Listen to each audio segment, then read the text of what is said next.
आते रहेंगे ना। ओम ज्ञान तिमिरान्धस्य ज्ञानंजना शलाकक्षुन्मिलितं येन तस्मै श्री गुरु नमो विष्णुपादाय कृष्णपृष्ठाय भूतले श्रीमती भक्तिवेदांत स्वामिने नमः।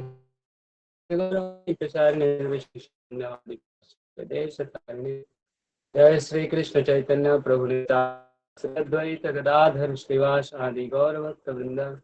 हरे कृष्ण कृष्ण कृष्ण हरे राम राम राम हरे हरे। हरे कृष्ण। एक बार फिर से आप सबका स्वागत है। तो हम ये कंटिन्यू करें। चैप्टर 2 पढ़ रहे हैं, 2 दिन में कंप्लीट हो जाएगा। फिर हम चैप्टर 3 शुरू हम करेंगे। ठीक है, तो विशेष लोग बाकी आज 3 पढ़ेंगे, 3 कल पढ़ेंगे। तो बात को रिपीट कर पाएंगे, कर सकते हैं सब लोग। तो मंदार प्रभु क्या विभू प्रभु। ओके, करिश्मा माता जी आज करेंगी बहुत साल के बाद। करिश्मा माता अनम्यूट करो, बोलना ठीक है। सर, इंद्रियाणाम हि चरताम इंद्रियाणां हि चरतां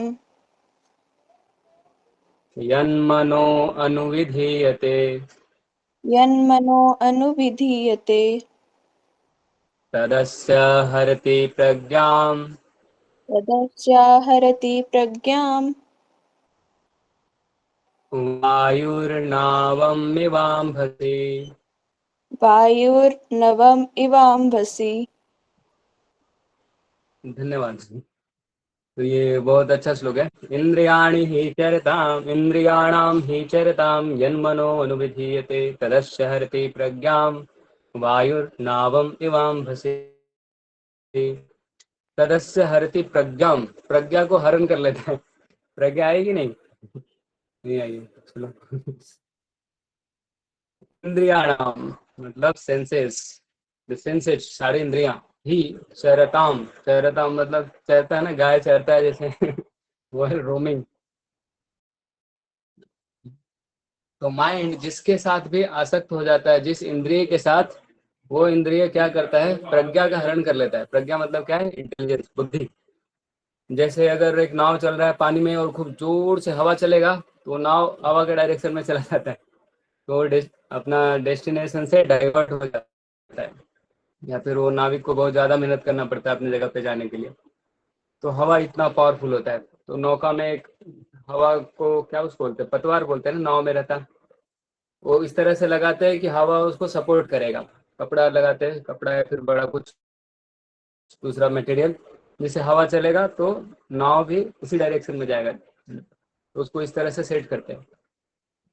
ठीक है, तो ये श्लोक है कि as a strong wind sweeps away boat on the water, even one of the roaming senses on which the mind focuses can carry away man's intelligence.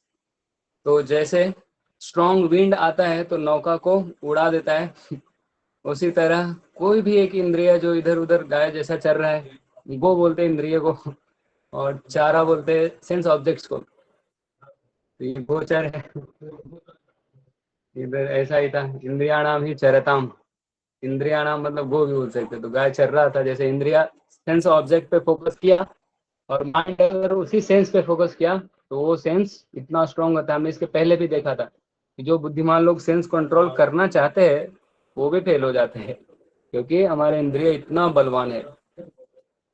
तो किसी भी इंद्रिय जो सेंस ग्रेटिफिकेशन है, सेंस ऑब्जेक्ट पे मेडिटेट कर रहा है और माइंड अगर उस पर फोकस किया तो गया। एग्जाम्पल देखते हैं, चलो एग्जाम्पल देखते हैं।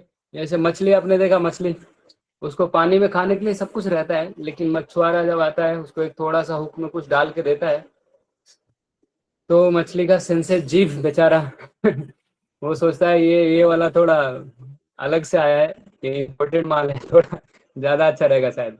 उसको खाने जाता है, रोग फंस जाता है। तो एक इंद्रिय के कारण मछली जो अपने जीवा के कारण मर जाता है, अपना जान दे देता है, प्राण दे देता है। उसी तरह ये फितंगा होता है, फतिंगा, ये बरसात में जो कीड़े आते हैं, उसका इंद्रिय है आंख। आंख उसका कमजोर होता है, मतलब वो उसको ना ब्यूटी बहुत अच्छा लगता है, उसको लाइट लगता है कितना ना मजा है आग को देखो वो अट्रैक्ट होता है, लाइट को देख के अट्रैक्ट होता है, लगता है एकदम आग क्या लपट है वो जाके सीधे गले ही लग जाता है, सोचता है एकदम देखने में मजा आ रहा है, गले लगा लूंगा मजा ही आ जाएगा। वो जाके कूद जाता है और मर जाता है। तो अपना इंद्रिय उसका आंख के कारण मौत मारा जाता है। उसी तरह हिरन हिरन डियर, वो अपने कान के कारण मारा जाता है। उसको ना म्यूजिक बहुत अच्छा लगता है, तो शिकारी म्यूजिक बजाता है, ऐसा धुन बजाता है, वो मंत्र मुग्ध हो जाता है और फिर उसको शिकारी मार देता है। तो आंख का हो गया, जीभ का हो गया, कान का भी हो गया, और क्या बचा? हम्म, 5 सेंसेस है ना, 5 सेंस ऑर्गन। आंख, कान, नाक, जीभ, त्वचा, या नोज एंड टच। तो नोज से कौन मरता है? ये जो होता है ना, भ्रमर होता है ना, बम्बल भी जो होता है, वो वो जाता है, कमल है ना, कमल लोटस, उसमें अंदर जाता है वो मधु लाने के लिए। वो सुगंध से अट्रैक्ट होके जाता तो है, लेकिन जैसे ही शाम होता है तो कमल बंद हो जाता है। लेकिन वो सुगंध से इतना मदमस्त हो जाता है, वो शाम तक बाहर नहीं निकल पाता है। तो कमल अगर बंद हो गया तो फिर वो से मतलब इतना मस्त हो जाता है नशे में हो जाता है कि वो भौरा जो लकड़ी में छेद कर सकता है, मालूम होगा आपको, लकड़ी में छेद करके पेड़ में ही वो घर बनाता है। तो अगर वो उतना हार्ड लकड़ी में भी छेद कर सकता है, लेकिन एक कोमल कमल का जो पंखुड़ी है उसमें भी छेद करके बाहर नहीं निकलता है, और सुबह उसका डेड बॉडी मिलता है, मर जाता है वो। उसी तरह स्किन से कौन टच से हाथी, हाथी को पकड़ने होता है तो हाथी को पकड़ते कैसे, बहुत, हाथी को पकड़ना इतना आसान नहीं है, बहुत बलवान रहता है ना हाथी। तो उसके लिए क्या करते लोग, एक हाथीनी को लेके आते हैं, सी एलिफेंट को लाएंगे ही एलिफेंट को पकड़ने के लिए। ये आगे आके थोड़ा पोज वोज देगी अट्रैक्ट करेगा हाथी को, तो हाथी अट्रैक्ट होके जाएगा, ही एलिफेंट सी एलिफेंट के पीछे जाएगा। और जाते जाते जो आदमी है, जो कंट्रोल करना चाहता है, वो क्या करेगा, बीच में एक कुआं रहता है, अंधा कुआं, मतलब गड्ढा ढेर सारा बड़ा सा नीचे गड्ढा, और उसके ऊपर घास फूस डाल देता है, बाहर से दिखाई नहीं देगा कि गड्ढा है। हाथी उधर जाता है और गड्ढे में गिर जाता है, और अंदर गिर जाने के बाद बहुत दिन तक हाथी को छोड़ देते हैं, पूरा भूखा रहता है, भूखा रहता है। फिर कमजोर पड़ जाता है तो उसको उठा के लेके जाते हैं। फिर उसको उठा के जब लेके जाते हैं, फिर उसको अपना गुलाम बनाते हैं हाथी को। फिर उसको सर्कस में कैसे डांस करना सिखाते हैं, कैसे एक चेयर पे ही बैठ जाना है उसको सिखाते हैं, तो उसको कंट्रोल करते हैं। तो वो टच के कारण फंस जाता है। तो ऐसे एक एक जीव एक एक इंद्रिय के कारण फंसता है और अपना जान गंवा देता है। और हम मनुष्य है, हमारे पास पांचों इंद्रिया इतना बलवान है कि हमारा पांचों इंद्रिया मरवा सकता है। आंख भी मरवा सकता है, कान भी मरवा सकता है, नाक भी मरवा सकता है, जीवा भी मरवा सकता है, टच सेंसेशन भी मरवा सकता है। तो हमको कितना ज्यादा सावधान रहना चाहिए। एकदम जिद हो जाएगा, एकदम उसको देखना ही है, एकदम उसको देखने के लिए फिर पूरा बुद्धि ही खत्म हो जाएगा। फिर लोग कितना भी समझाएंगे, बाद में लोग बोलेंगे उसको बुद्धि नहीं था क्या उसको बुद्धि नहीं था, क्यों नहीं बुद्धि था?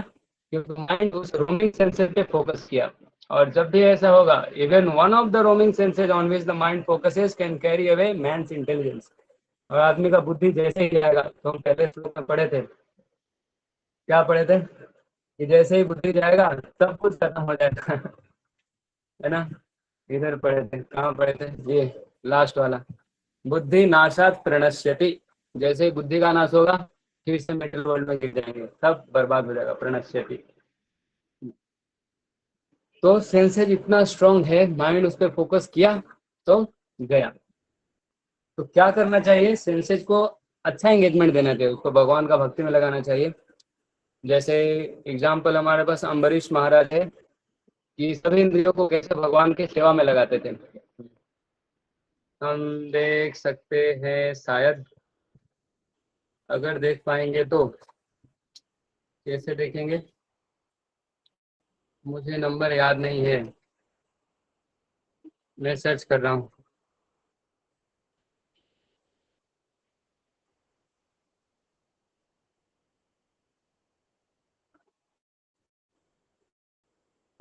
और 4, 18, 20 शायद खुल जाएगा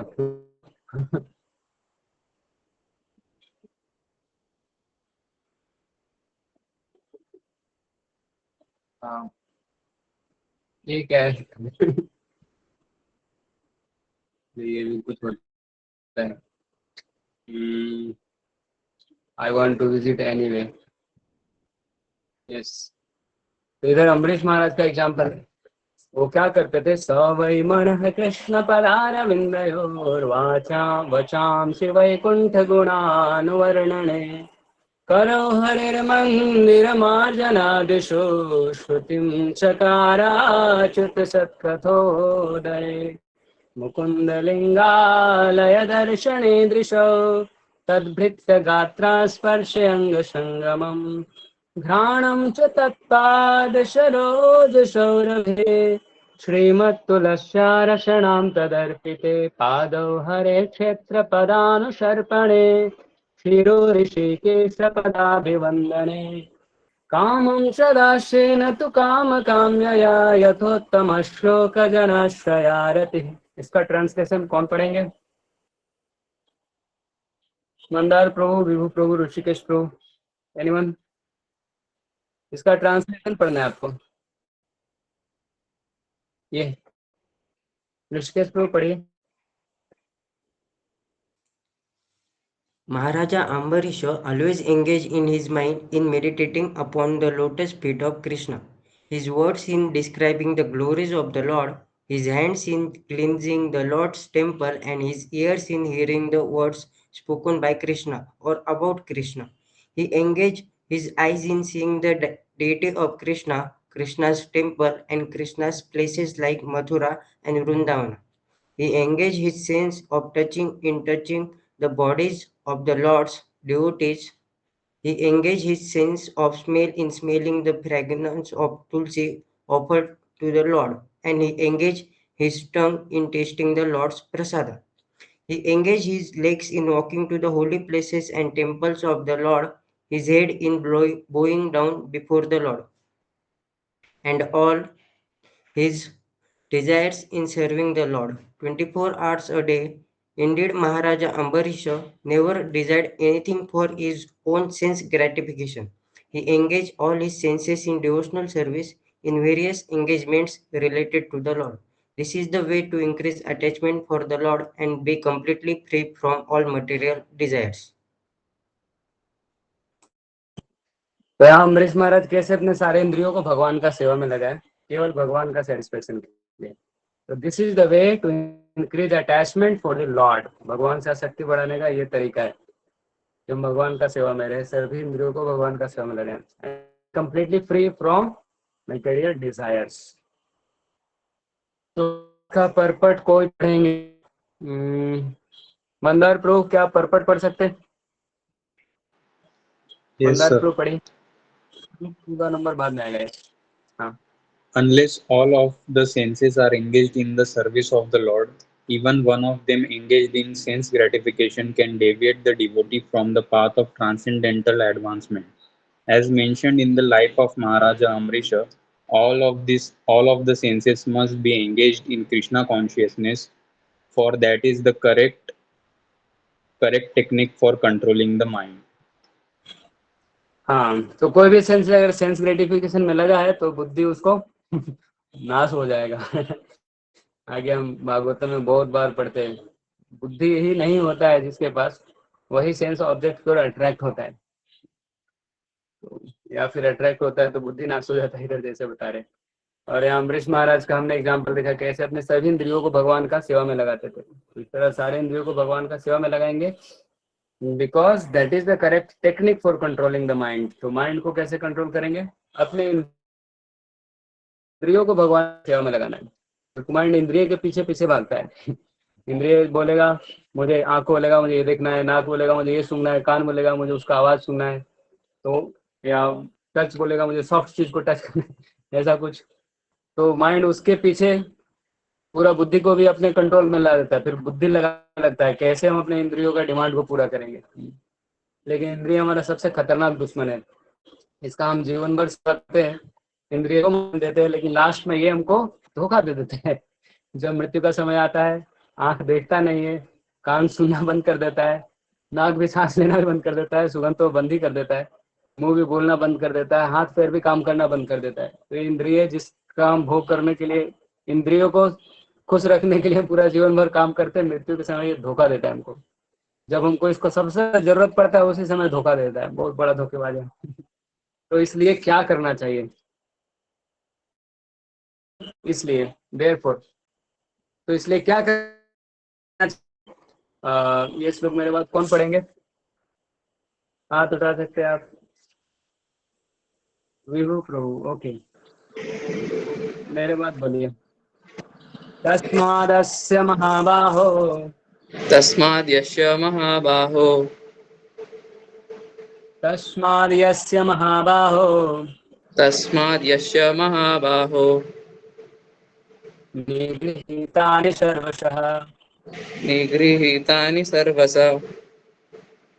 इन्द्रियाणि इन्द्रियार्थेभ्यः इन्द्रिय इन्द्रियाणि इन्द्रियर्थेभ्यः तस्य प्रज्ञा प्रतिष्ठिता। तस्य प्रज्ञा प्रतिष्ठिता। देखो, इसके पहले था परस्य हरति प्रज्ञा, प्रज्ञा का हरण हो जा रहा था, बुद्धि का ही अपहरण हो जा रहा था। इधर क्या है, प्रज्ञा को प्रतिष्ठित करना है, तो अभी प्रज्ञा है इधर, देखो कुछ हो जा रही है। भगवान प्रज्ञा के बारे में बात कर रहे हैं, कैसे प्रज्ञा का हरण हो जाता है और प्रज्ञा को कैसे प्रतिष्ठित करना है। तो प्रज्ञा का हरण कैसे होता है, जब माइंड कोई भी रोमिंग सेंसेस पे फोकस करता है, जो सेंसेस सेंस ग्रेटिफिकेशन में पीछे भागता है, उसका उपाय क्या था, हमको परपट में प्रभुपाद जी पहले ही बता दिए कि उसको भगवान का सेवा में लगाना चाहिए। फिर यहाँ भगवान बोल रहे कि इसलिए क्या करना चाहिए, देयरफॉर ओ माइटी आर्म्ड अर्जुन, हे महाबाहो, one who are restrained from their objects is certainly of strange intents. वो प्रतिष्ठित प्रज्ञा वाला व्यक्ति है, जो क्या, जिसका senses are restrained from their objects. तो सेंसेस सेंस ऑब्जेक्ट के पीछे नहीं भाग रहा है, गो चारा के पीछे नहीं भाग रहा है, गो चरताम। तो सेंस ऑब्जेक्ट मतलब मेटेरियल सेंस ग्रेटिफिकेशन हो जाएगा, और भगवान सबसे ओरिजिनल ऑब्जेक्ट है हमारे सेंसेस के लिए, या फिर उल्टा कहे तो हमारे सेंसेस भगवान के लिए ऑब्जेक्ट है, भगवान का एंजॉयमेंट के लिए। भगवान मालिक है, लेकिन इधर मेटेरियल वर्ल्ड के जैसा मालिक नहीं है जो एक्सप्लॉइट करते हैं, भगवान तो अपने सर्वेंट के सर्वेंट रहते हैं। ये ट्रांसलेशन कौन पढ़ेगी, प्रज्ञा माता जी बहुत ताली बजा रही है। क्या ट्रांसलेशन पढ़ सकते हैं, नहीं, okay, Pramod Prabhu purport. Hare Krishna, audible Prabhu. Yes, Prabhu. One can curb the forces of sense gratification only by means of Krishna consciousness, or engaging all the senses in the transcendental loving service of the Lord. As enemies are curbed by superior force, the senses can similarly be curbed, not by any human endeavor, but only by keeping them engaged in the service of the Lord. One who has understood this, that only by Krishna consciousness is one really established in intelligence, and that one should practice this art under the guidance of a bona fide spiritual master, is called a sadhaka, or a suitable candidate for liberation. Thank you bro. तो ये बहुत simple है, one can come the forces of sense gratification only by means of Krishna consciousness, और कोई उपाय नहीं। तो Krishna consciousness मतलब engaging all the senses in transcendental loving service of the Lord, भगवान का प्रेममयी सेवा करने में सारे इंद्रियों को व्यस्त रखना है। तो जैसे enemies are covered by superior force, the senses can be similarly covered by not by any human endeavor. हम प्रयास करके नहीं करेंगे, हम पिछले श्लोक में देखे थे कि जो प्रयास करते हैं उनको भी मतलब वो भी नहीं कर पाते, बलवान इंद्रिय ग्राम विद्वान कर सकती, भागवतम में भी आता है, इंद्रिय इतना बलवान है, विद्वान लोग भी करते हैं, विद्वान लोगों को भी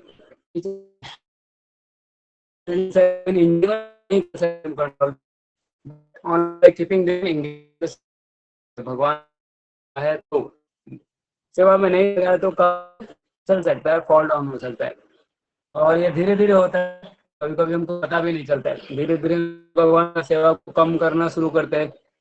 अभी कम से कम अभी इतना तो हम है कि चलो जब करते हैं, कुछ जब करते हैं, आप लोग रोज भगवत गीता रीडिंग करते हैं, तो इससे थोड़ा तो अपन डेली थोड़ा स्पिरिचुअलिटी का थोड़ा बाकी सबको इस कॉन्टेक्स्ट में करना चाहिए।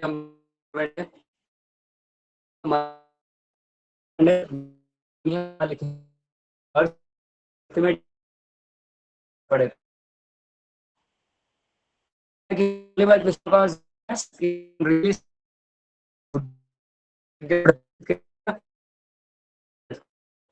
and then practice the guidance, ये नहीं करना है, ये करना है the guidance of bona spiritual master। साधक बोलते हैं, जैसे हम सब अपने आप को साधक समझते हैं, भक्त तो नहीं है, भक्त बहुत बड़ा चीज होता है या फिर फॉर लिबरेशन इधर लिखे। तो ये साधक अपना मनमानी नहीं करना चाहिए, मनमानी नहीं करना चाहिए, हमको गुरु के गाइडेंस में करना चाहिए। ये बोनाफाइड स्पिरिचुअल मास्टर, तो हमको भगवान से प्रार्थना करना चाहिए। अगर हमारे पास गुरु का गाइडेंस नहीं है तो भगवान भी स्पिरिचुअल मास्टर है, उनको चैत्य गुरु बोलते हैं, हमारे हृदय में रहते हैं, वो भी गाइड करते हैं, फिर बाहर वो प्रकट होते हैं। हम जैसे परपट पढ़ रहे हैं तो ये गुरु का इंस्ट्रक्शन है, प्रभुपाद जी का इंस्ट्रक्शन है, ये मैनुअल है एक तरह से, है ना। तो भक्त को कैसे रहना चाहिए, तो हम ये सब इंस्ट्रक्शन को फॉलो करेंगे तो ये भी उसी तरह से हम we are following the guidance of bona fide spiritual master. Prabhupada ji का बात को मान रहे हैं। फिर प्रभुपाद जी के जो रिप्रेजेंटेटिव है या हमारे स्पिरिचुअल मास्टर, दीक्षा गुरु, शिक्षा गुरु है, उनके बात को मानना चाहिए। डाउट होता है तो पूछना चाहिए, ठीक है। तो ऐसे करना चाहिए, मनमानी नहीं करना चाहिए। हाँ नेक्स्ट, ये बहुत खतरनाक मतलब अच्छा श्लोक है लेकिन हमारा कॉलेज में बता रहे थे कि ये कॉलेज वाले स्टूडेंट्स के लिए श्लोक है। जब सब लोग जागते हैं तो वो लोग सोते हैं, जब सब लोग सोते हैं तो वो लोग जागते हैं, ऐसा विभू सोच रहा है कि उसके बारे में ही है। इसका मीनिंग देखेंगे, ठीक है। ये श्लोक मेरे बाद कौन रिपीट करेंगे, लगता है विभू एडवांस में हाथ खड़ा किए क्या? जी सर। और किसी को चांस दो ब्रो। जो अभी तक श्लोक रिसाइट नहीं किए वो लोग, यस। और कोई हाथ ऊपर कर सकते हैं? मेरे बाद आपको श्लोक रिसाइट करना है, मैं एक लाइन बोलूंगा, एक लाइन आपको बोलना है। ये इंग्लिश में जो 4 लाइन दिख रहा है वो हिंदी में आधा लाइन। कौन डिसाइड करना चाहते हैं? और कोई भी हाथ ऊपर कर सकते हैं। सब लोग सोचते हैं कोई ना कोई तो कर ही लगा क्या?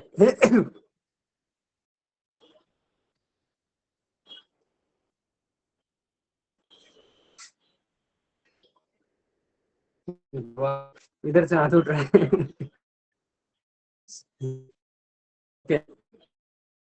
दो लोग आए, ठीक है। या निशा से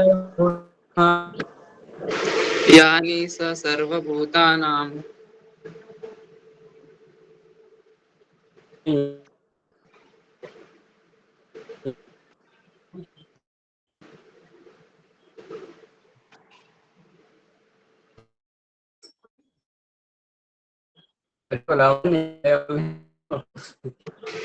स्क्रीन विजुअल नहीं।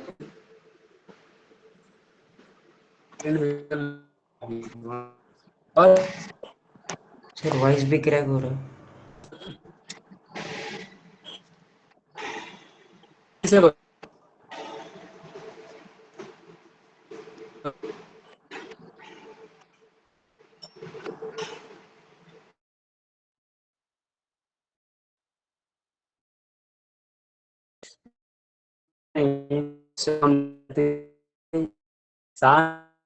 या निशा सर्वभूतानां तस्यां जागृति संयमी यस्यां जागृति भूतानि सा निशा पश्यतो मुनिः।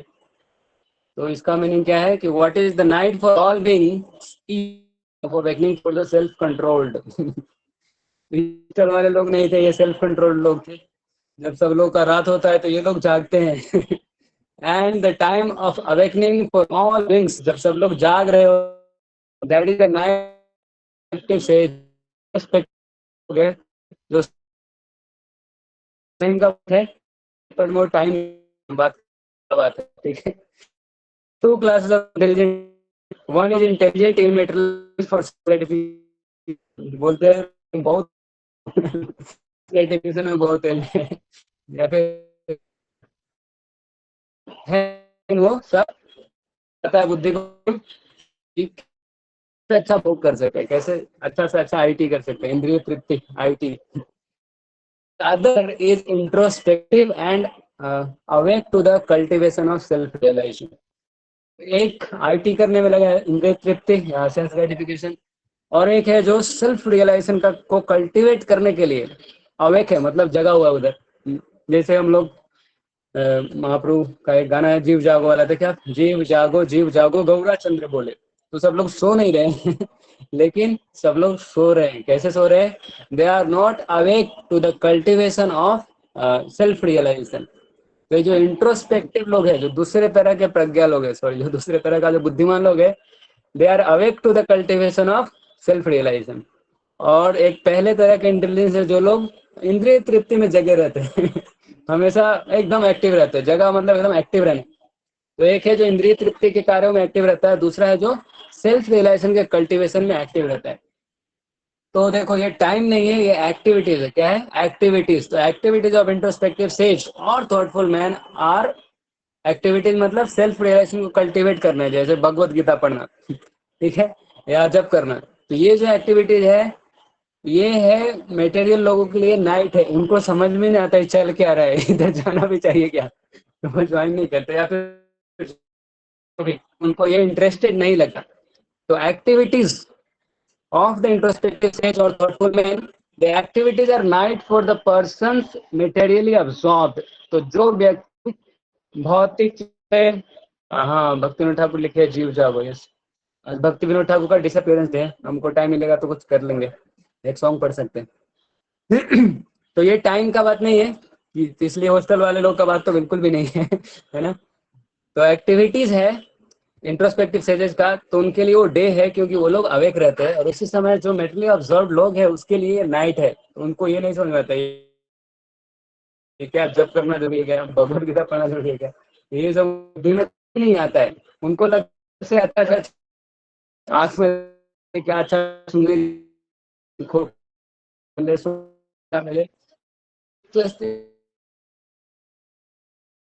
तो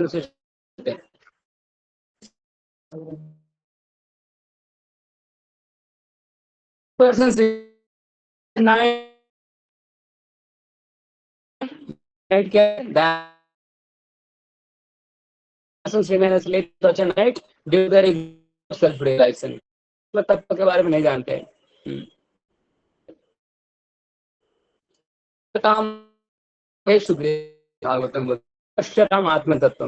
दे are blind to the knowledge of self knowledge, so there is not materialistic person लोग कैसे एक्टिविटी। तो ऐसे टाइम ये अब तो जिस स्पिरिचुअलिस्ट लोग जागे रहते हैं, इंटरेस्टेड रहते हैं, उसी मैटर सोए रहते हैं, उनके लिए नाइट है। तो introspective sages alert in the night. तो मेडिटेशन का नाइट क्या है? एक्टिविटी। उसमें इंट्रोस्पेक्टिव सेज रहते हैं, तो जागे रहते हैं। The sage feels triangle pleasure in the gradual advancement of spiritual culture, whereas the man in the material activity asleep to self and dreams of variety of sense। तो देखो, क्योंकि वो सोया हुआ है, जो इंद्रिय तृप्ति में व्यक्ति लगा है, तो स्पिरिचुअल कल्चर में एडवांसमेंट के बारे में वो नहीं, उसको बिल्कुल समझ नहीं आता है। हालांकि कर्मकांड करता है, बात करता है, कर्म में जाए कैसे भोग किया जाए, कैसे अगले जीवन में कैसे, उसके लिए बहुत मेहनत करता है, लेकिन स्पिरिचुअलिटी के बारे में नहीं, अगला जन्म ऐसा ये सब नहीं सोच पाता है। तो वो सोया हुआ रहता है। तो सोया हुआ रहने में वो सपना भी देखता है। सपने में क्या देखता है? He dreams of varieties of sense pleasure। ये अलग अलग तरह के भोग देखने का, भोग करने का सपने देखता है। सपना क्यों है? क्योंकि जैसे ही भोग करने जाता है, भोगे रोग भयम भोग होता है तो भोग से रोग का डर होता है, भोग करने से रोग होता है। फिर लोग योगा करते हैं, भोगा से रोगा होगा, रोग से फिर योगा करेंगे, फिर योगा से ठीक होके फिर से भोगा करेंगे। तो feeling sometimes happy and sometimes distressed in his sleeping condition. तो सपने देखते हैं, तो सपने कभी उसको अच्छे आते हैं, कभी डरावने आते हैं। तो इस तरह से उसको कभी अच्छा लगता है, कभी बुरा लगता है। लेकिन the introspective man is always indifferent to materialistic happiness and distress. लेकिन जो इंट्रोस्पेक्टिव मैन है, जो आत्म तत्व के बारे में जानता है, उसके बारे में इंटरेस्टेड है, वो मेटेरियली सुख दुख से उसको कुछ फर्क नहीं पड़ता है। वो जानता है कि हम शरीर नहीं, आत्मा है। He goes on with his self-realization activities undisturbed by material reactions। तो भौतिक किसी भी कर्मों का इससे कुछ भी उसको फर्क नहीं पड़ता है, वो अपना भक्ति में कंटिन्यू रहता है। वो जानता है ये सब सुख दुख आएंगे और जाएंगे। ताम तितिक्षस्व, जस्ट टॉलरेट दैट। उसको टॉलरेट करना है। ताम तितिक्षस्व भारत, ऐसा। तो यहाँ पे कंप्लीट हो गया। लेकिन टाइम हो गया तो हम क्या कर सकते हैं? Let's start. ये क्या है? तो सोच रहा था कुछ पढ़ेंगे। पढ़ सकते नहीं ना?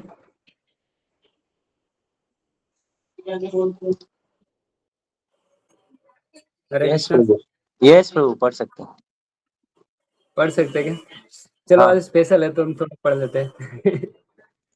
ये कहाँ गया? इनको स्प्लिट अगर होगा तो हम ये पढ़ रहे हैं। हम पढ़ेंगे गाना। सॉरी, ये कहाँ गया? ये गाना बहुत अच्छा है। हाँ ठीक है, ऐसा छोटा होगा तो ये ऐसा है। ऐसा करने से गायब नहीं होता। हाँ ठीक है, यस। तो हम ये गाना पढ़ेंगे। हाँ, तो ये गाना हम पहले, अरे तो बहुत बड़ा लग रहा है। ठीक है, हम इसको ना जल्दी जल्दी गाने का प्रयास करेंगे। ये गाना इस तरह शुरू होता है। भूलिया तुम्हारे संसारे आशया पे नविधा व्यथा, तुम्हारा चरणे आशया चिया में वो दुखेर कथा। हे भगवान, मैं आपको भूल गया। भूलिया तुम्हारे संसार ऐसी, और मैं आपको भूल के इस संसार में आ गया हूँ। ये संसार क्या है? This world of pain and sorrow. ये दुख के संसार में आ गया हूँ। Now I submit my tale of woe at your lotus feet. अब मैं अपने दुख का व्यथा, आपको दुख का कथा सुना रहा हूँ। मेरा कितना दुख है। हम लैंग्वेज ऐसा चेंज कर लेते हैं, ठीक है। फिर आगे बताते हैं। जननी जठरे छिलम जखन विषम बंधन पाशे, एक बार प्रभु देखा दिया मोरे वंशले दीना दासे। जब मैं अपनी माता के गर्भ में था तो मेरे कर्मों के फलस्वरूप आपने मुझे दर्शन दिए, परंतु उसके पश्चात मैं आपकी कृपा से वंचित रह गया। हम एक दिन संडे को ये पढ़े थे कि जो फॉर्चुनेट लोग होते हैं वो पिछले 100 जन्म याद करते हैं जब अपने माँ के गर्भ में रहते हैं, और वो भगवान का भी दर्शन करते हैं और भगवान से फिर वो प्रार्थना भी करते हैं। तो ये फॉर्चुनेट लोग हैं कि जब मैं माँ के गर्भ में था तो आपने दर्शन दिए थे, लेकिन उसके पश्चात आप अपने कृपा से वंचित कर दिया। आप दर्शन तुरंत गायब हो गया। दर्शन बंद हो गया था। तो शुरू से समझ में आ रहा है, भगवान को बोल रहे हैं मैं आपको भूल के ये संसार में फंस गया हूँ। ये संसार में बहुत दुख है और मैं आपको अभी अपना दुख का कथा वर्णन करूंगा। तो कथा यहाँ से शुरू होता है कि मैं जब माँ के गर्भ में था आप मुझे दर्शन दिए थे, लेकिन आप अभी दर्शन बंद कर दिए। तो आप अपने कृपा से वंचित मैं भी रह गया हूँ। तखन भाविनु जन्म पाया करी बाबा जन तब, जन्म हैला पड़ी माया जाले न हैला ज्ञान लव। फिर बोल रहे कि उस समय मैं सोचा था कि जब मैं गर्भ से बाहर आऊंगा तब मैं आपकी आराधना करूंगा। हम पढ़े थे भागवत में, बच्चा प्रार्थना करता है भगवान मैं जैसे ही जन्म लूंगा, माँ कसम भगवान आपकी कसम मैं आपका भक्ति करूंगा और कुछ नहीं करूंगा, मैं आपका भक्ति ही करूंगा, ऐसा बोलता है। परंतु जन्म हैला पड़ी माया जाले न हैला ज्ञान लव। जैसे ही जन्म हुआ माया जाल पड़ गया, माया हमको फंसा लिया माया अपने जाल में, और जरा नहीं, वास्तव में मेरे पास वास्तविक ज्ञान वो नहीं। भगवान के बारे में जो ज्ञान था, जन्म के समय भी इतना दुख होता है ना बच्चा को, उसका याददाश्त खो जाता है। माँ के घर में प्रार्थना किया था, बोला था भगवान से वादा किया था कि जन्म लूंगा तो आपका ही भजन करूंगा, लेकिन जन्म लेते ही सब भूल जाता है। फिर मैं एक लाडला पुत्र बन गया तथा अपने रिश्तेदारों के मध्य अपना समय व्यतीत करता हुआ आनंदित रहने लगा। मैं सोचा ये संसार बहुत अच्छा है। आदरे रछेले स्वजने रकोले हासिया काटानु काला। वही स्वजन का गोद में खेलते रहे और हंस हंस के जीवन बिताने लगा बच्चा की तरह। फिर जनक का जननी स्नेह ते भूलिया संसार लागिल भालो।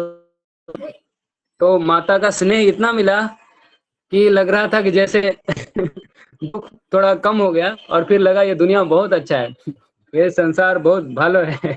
इस संसार को मैं पसंद करने लगा।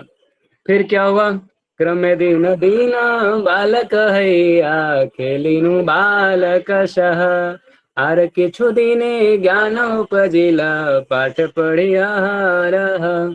इस प्रकार धीरे धीरे दिन प्रतिदिन मैं बड़ा हो गया और अन्य किशोरों के साथ और जो यूथ लोग थे उनके साथ खेलने शुरू कर दिए। और कुछ समय पश्चात जब मैं और अधिक परिपक्व हुआ और मैच्योर हुए तो अपनी पढ़ाई लिखाई, ये सब हमारा ही कहानी है, ध्यान से सुनना। हाँ, तो माँ का घर से जन्म लिया, दुख था, भगवान से हम वादा किए थे कि जैसे जन्म लेंगे आपका भक्ति करेंगे, लेकिन जन्म लिया तो जन्म हुई तो पड़ी मायाचार, माया पकड़ लिया और हम भूल गए। फिर धीरे धीरे खेलते खेलते माँ का प्रेम हमको लगा कि दुनिया अच्छा है। फिर धीरे धीरे बड़े हुए, फिर पढ़ाई लिखाई में हम ध्यान देने लगे, तभी हमारा ये वाला स्थिति है आप लोग का, कम से कम पढ़ाई लिखाई पे ध्यान दे रहे हैं। उसके बाद हे भगवान, विद्यार गौरवे भ्रमि देशे देशे धन उपार्जन करी स्वजन पालना करिए कमाने भूलिनु तुम्हारे हरि। हे भगवान हरि, अपनी शिक्षा के अहंकार वश मैं एक स्थान से दूसरे स्थान में धन उपार्जन करता हुआ भ्रमण करने लगा। तो जब बच्चा पैसा मतलब पढ़ाई करेगा, फिर पढ़ाई करने के बाद जॉब करेगा, फिर पढ़ाई करने के लिए भी देश विदेश जाता है, फिर जॉब करने के लिए भी अलग अलग देश पे अलग स्थान पे जाता है। फिर मैं अपने पारिवारिक सदस्यों का अत्यंत सावधानी पूर्वक पालन पोषण करने लगा और इस प्रकार मैं आपको पूर्णतया पूरी तरह से भूल गया है। भगवान ये क्या हुआ? जन्म लिए थे ये बोल के कि मैं आपका भजन ही करूंगा और कुछ नहीं करूंगा, और ये गया। वार्धक्य खाना भगति विनोद कांदेय कातरते न भजिया तोरे दिन वृथा गेला एखन के हबे गति। भक्तिविनोद ठाकुर पश्चाताप करते हैं, मैं वृद्ध हो गया हूँ और विभिन्न प्रकार के कष्टों से ग्रस्त हूँ।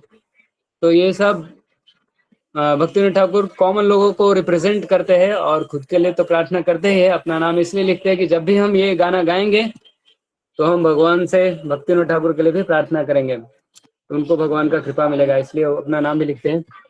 और बाकी ये सभी लोगों को रिप्रेजेंट करते हैं। जैसे भगवान अर्जुन को बोल रहे थे, लेकिन वो अर्जुन को ही नहीं बोल रहे थे, सबको बोल रहे थे। इसलिए यहाँ पे भक्तिविनोद ठाकुर के लिए नहीं है, सबके लिए है कि अभी यहाँ तक हो गया, पढ़ाई लिखाई हो गया, जॉब हो गया, शादी हो गया, बच्चे हो गए, अभी बच्चों को पालन पोषण करने में पूरा जीवन चला गया और भगवान को पूरी तरह से भूल गया, और अब मैं बूढ़ा हो गया हूँ और विभिन्न प्रकार के कष्टों से ग्रस्त हो गया हूँ। हे भगवान, मैंने अपना जीवन आपके चरण कमलों की आराधना किए बिना ही गंवा दिया, अब मेरी क्या गति होगी? तो अब दुर्गति हो जाएगी। तो ये हम पढ़ेंगे भागवतम में कभी, ये 3rd कैंटो का चैप्टर 30 बहुत अच्छा है उधर, हम पढ़ेंगे उधर। यस, टाइम ज्यादा हो गया, किसी को कुछ बोलना है? एकता माता जी, स्क्रीन शेयर किया था क्या मैं? बहुत बढ़िया, बहुत बढ़िया, बहुत बढ़िया, मजा आ गया। ठीक है, चलो एक बार मैं स्क्रीन आपको दिखाता हूँ। ये स्क्रीन है, ये सॉन्ग है, हमने हिंदी में इधर किया था ताकि सब देखे। इसको ऐसे कर लेंगे तो केवल अर्थ इधर है, एक बार में आप लोग स्क्रीनशॉट करके इस पर मेडिटेट कर सकते हैं गाना को, है ना। इसके बाद ये सॉन्ग थोड़ा लंबा एक स्क्रीन में नहीं आ रहा, कोई बात नहीं। तो हम क्या करेंगे, स्क्रीन बंद करेंगे, स्टॉप स्क्रीन शेयरिंग। और किसी को कुछ बोलना है? तो मीनिंग तो सबको भक्तिविनोद समझ में आया, मैं screen share नहीं भक्तिविनोद हुआ। ठाकुर का शेड्यूल आज मैंने देखा, काफी अच्छा लगा। बताइए तो। मुझे याद नहीं अच्छे से प्रभु, पर अच्छा, हम सीख सकते हैं, उनका थोड़ा शेड्यूल सर्च कर सकते हैं। हाँ, उनका शेड्यूल सब लोग देख सकते हैं। भक्तिविनोद ठाकुर 2 या 3 घंटा ही सोते थे 24 घंटा में। ऐसे ही कोई भक्त बोले भक्तिविनोद ठाकुर दिन में 3 घंटा सोते थे। तो एक डिवोटी बोल रहे, सर मैं भी दिन में 3 घंटा सोता हूँ और रात को जो 6-7 घंटा सोते हो प्लस हो जाता है। तो वो दिन में 3 घंटा नहीं, 24 घंटा में 3 घंटा सोते थे। तो ऐसा हम नहीं बोलेंगे मैं भी दिन में 3 घंटा सोता हूँ। डे रेस्ट तो नहीं, 24 घंटा में वो 3 घंटा ही सोते थे। उनका शेड्यूल बहुत टाइट था। वो मैजिस्ट्रेट थे और वो अंग्रेजों के जमाने में थे। तो अंग्रेज के जमाने में अंग्रेज लोग इंडियंस को बड़ा पोस्ट नहीं देते थे, जो मैक्सिमम सबसे हाईएस्ट पोस्ट दे सकते थे वो उनको दिए थे। उनके लिए स्पेशल ट्रेन चलता था उनका घर से कोर्ट जाने के लिए। अभी वो पटरी हटा दिया गया कुछ साल पहले, 2-4 साल पहले शायद। पहले अभी तक वो रेलवे लाइन भी था उनका घर से ऑफिस तक डायरेक्ट। फिर वो बाद में जब थोड़ा एज एडवांस हुआ तो भजन में ज़्यादा टाइम देते थे। वो बड़े बड़े केस को ऐसे ही चुटकियों में सॉल्व कर देते हैं, ऐसे चुटकी बजा के जो बहुत सालों से फंसा पड़ा है उसको एक बार में सॉल्व कर लेते थे। और प्रज्ञा माता जी ताली बजा रही है, ठीक है, ताली बजा के सॉल्व नहीं करते थे हालांकि चलो मान सकते हैं। चुटकी बजाना बोलना मतलब ऐसा है, चुटकी बजाना आसान होता है ना, आसानी से सॉल्व कर देते थे। तो बहुत सालों से जो फंसा हुआ है केस वो आसानी से सॉल्व कर लेते थे। उसके बाद बहुत सारे गेस्ट से मिलते थे और बोलते हैं कि वही सबसे पहले शुरू किए बुक्स लिखना, प्रिंट करना, बहुत सारे भजन लिखे भक्तिविनोद ठाकुर ने। और वही चैतन्य महाप्रभु के लाइफ के ऊपर बहुत बड़ा एक ग्रंथ लिखे थे, लाइफ एंड टीचिंग्स कुछ लिखे थे, teachings and परसेप्ट्स of Lord Chaitanya Mahaprabhu. उसको हर देश विदेश में सब जगह लाइब्रेरी में बड़े बड़े यूनिवर्सिटी में भी भेजे थे। तो बहुत पहले प्रभुपाद जी से बहुत पहले, प्रभुपाद जी के गुरु है भक्ति सिद्धांत सरस्वती ठाकुर, उनके पिताजी है ये भक्तिविनोद ठाकुर। ठीक है, हरे कृष्णा कृष्णा कृष्णा हरे हरे, हरे राम राम राम हरे हरे। किसी को कुछ बोलना है? प्रमोद, मंदार, सिद्धार्थ, करिश्मा, करुणा, प्रिया, निकिता, रमीला, प्रज्ञा, पूजा रानी।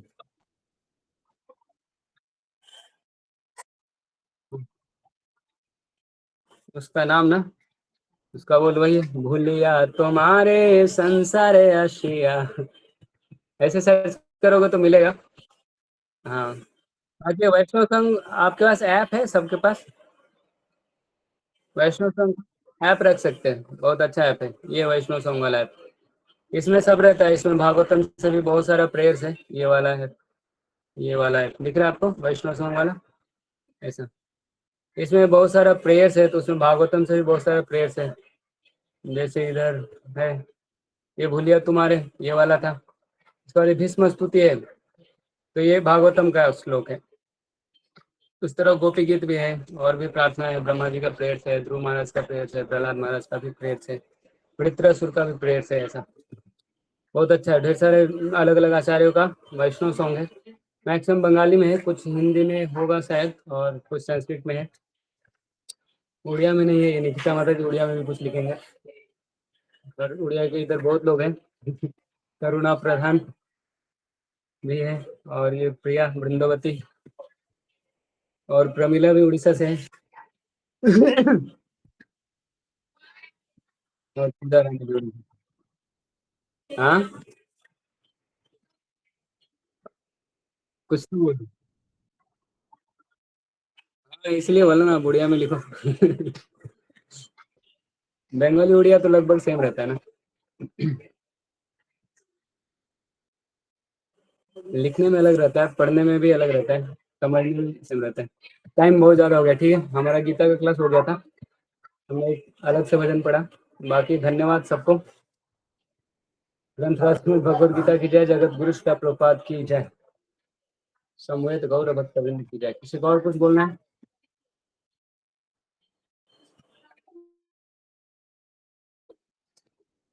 नहीं, आप लोग खींच नहीं दे रहे हो, कुछ तो दिक्कत चल रहा है। क्या दिक्कत चल रहा है?